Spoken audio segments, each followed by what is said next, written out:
special blind school naupangte hi an fel em maya thun oi ani ten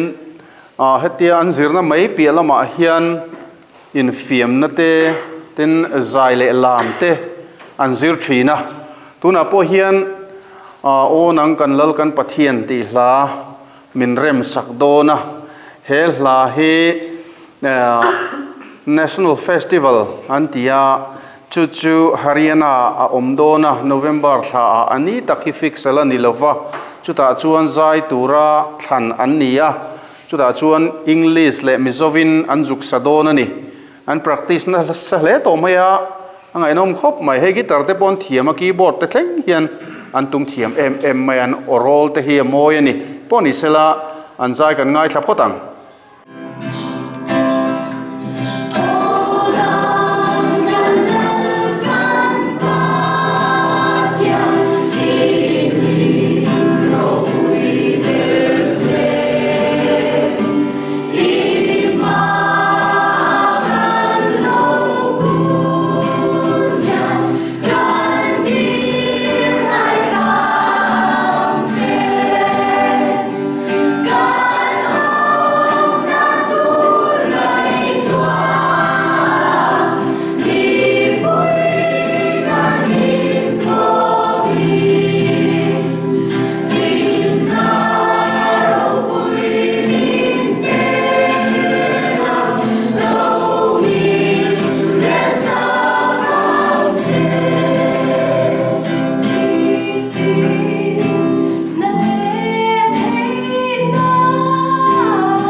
an zai thiam nge mai